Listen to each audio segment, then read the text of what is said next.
So I had to make the hard decision. I had to resign. I had to leave a job I loved so much. I had to move away from all of that. And I was enjoying motherhood. But with that enjoyment, sort of everything was silenced. And I realized that I was depleted. I was really depleted. You know, when you're burnt out, but on another level, where, you know, with burning out, you get a bit anxious, you get a bit tired, you get a bit, you know. But for me, the burnout was so extreme that I was completely depleted. Sorry for those listening. What does that look like? So depletion can manifest in many ways. Depletion can be where you're completely fatigued, tired all the time, depressed, like nothing really is meaningful anymore. You're just like, ugh, another day.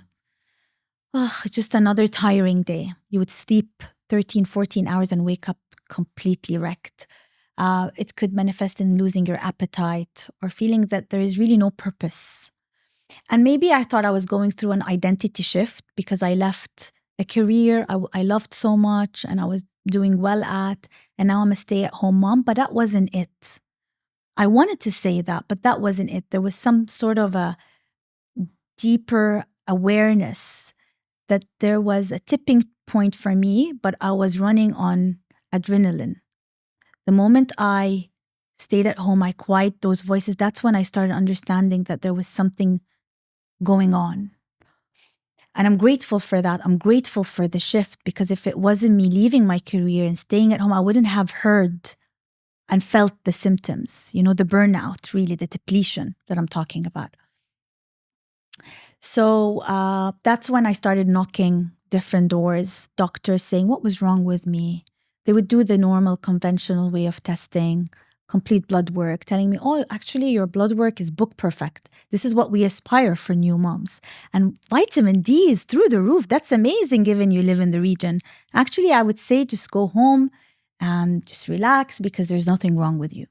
It's like, how? You know, I don't feel myself. I don't feel well. I'm not me.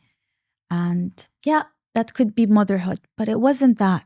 It wasn't the right answer. It wasn't cracking it for me, you know? And I would go to another renowned doctor, another known doctor, one after the other. And they're all similarly tell me, you know, it's all in your head. There's really nothing wrong with you. We did all the tests. We can't pinpoint what was wrong. And my file with these doctors was under undiagnosis, because they didn't know what was wrong with me. So I would take my medical file from a doctor to a doctor, and it was always undiagnosed. And I hated that word, undiagnosed. Undiagnosed, excuse me, you know? So I was fed up.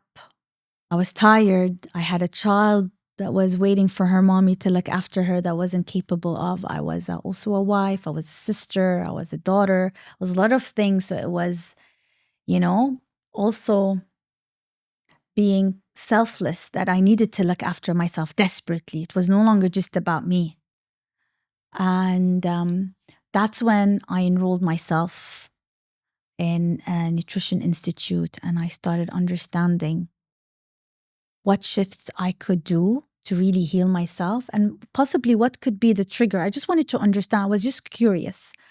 But the true aha moment is when I was visiting a friend, and she has a beautiful collection library, and she had this book by Dr. Oscar Shirella, and it was called The Postpartum Depletion.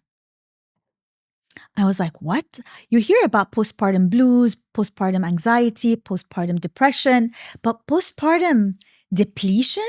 That was never mentioned before by any of the doctors I met. That was never in any of the articles and the research that I was, you know, reading. Yeah. So postpartum depletion. And I remember reading it there at that setting, cover to cover, because I was so curious. I needed to understand, is this probably what it is? And the symptoms, it was crazy. The exact same symptoms. Everything to the dot. And that's when I was like, you know what? I need more backed by science, research-based evidence like the ones in the book. And I need many of them. I need to really understand and get to the core of what's going on. Because if doctors can't give me the answers, I sure can find them myself.